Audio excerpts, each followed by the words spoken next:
don't care. I actually personally don't care what people want to believe. This country was founded on religious freedoms. That's how that happened. Okay?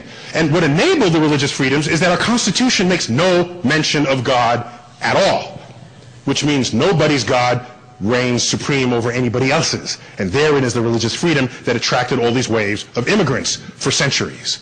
And so, I don't have an issue.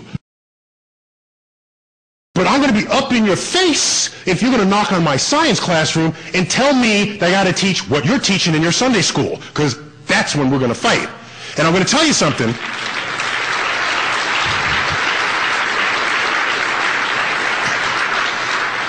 There's no tradition of scientists knocking down the Sunday school door, telling the preacher, that might not necessarily be true. That's never happened. There are no scientists picketing out front of churches. There's been this coexistence forever.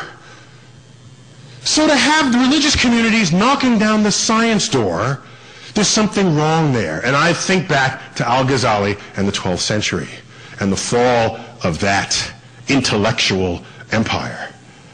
And it's got me scared in America.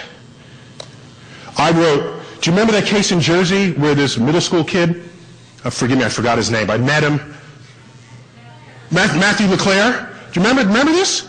It is in his history class, the teacher was saying that Jesus is the only one and true Savior, and Christianity is the only one and true religion, and if you were not, you were damned to hell. And he pointed to a Muslim girl and said she's damned to hell already, it's too late for her, and that Noah's Ark carried dinosaurs on it, and that the are not scientific. He recorded this and submitted it to the New York Times. And it became a whole expose on this teacher. And then what happened? The ACLU came out and separation of church and state, and it's a violation of separation of church and state. And I said, you know, I don't normally get in those arguments because I got the universe to worry about. I let that go. But then I thought, no, people are missing something here.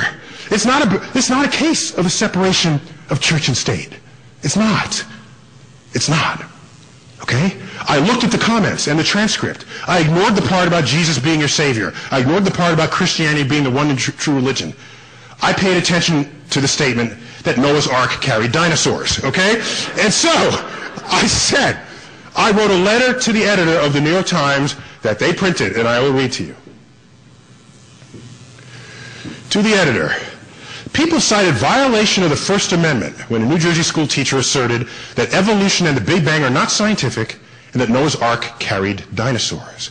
The case is not about the need to separate church and state. It's about the need to separate ignorant, scientifically illiterate people from the ranks of teachers.